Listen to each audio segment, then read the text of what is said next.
I do find that, as you grow up, truly a sense of belonging is, as you said earlier, it's about being able to be yourself and find those people that allow you to be yourself and really felt seen. But then, as especially I think as we've gone through these past 6 months, what I found too is almost having to relearn everything and how as I spoke to earlier, being a female in sports, I realize, there's all these issues that you have in terms of equity as a female, but then now as our eyes are being open to everything else, looking out for one another and how do I try to take my experiences of what's happened just being a female, not being included in certain conversations or opportunities, and how do we turn that and look at it with our BIPOC community and other communities who are excluded. I've had lots of jobs and moved up. I've been very, ambitious in my career, and always had this real focus. I think as this came from being an athlete and then a coach on efficiency, right? Like you use your time wisely, you get the most out of your training session, you maximize your time when you're awake. Like I'm a workaholic to the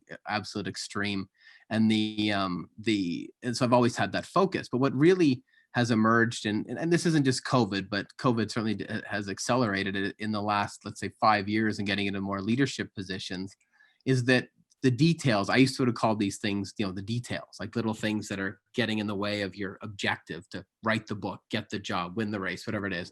And so are becoming much more important. And as you become a leader and a manager, you've got to be really, wary of these kind of things. And so I've tried, and hopefully I'm being successful, but and have made some mistakes too, of course, like everybody, but I've tried to be much more aware. So I think it's that idea of, and I think I was not where I needed to be in terms of self-awareness.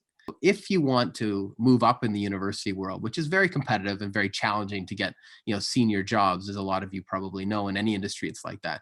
It is part of every application now, a statement of diversity. Every interview process will have multiple questions on how you're going to do this. How are you going to affect change? How are you going to create that culture? And it used to be enough to kind of say certain things. You have to have a plan. You have to have action. You have to be not only just self-aware.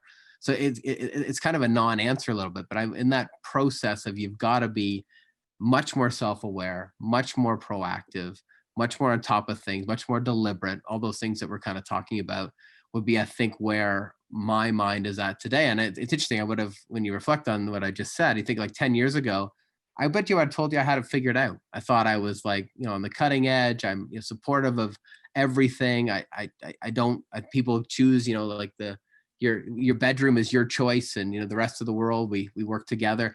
That's not enough anymore. And so that's really where I think my struggle and my focus is now.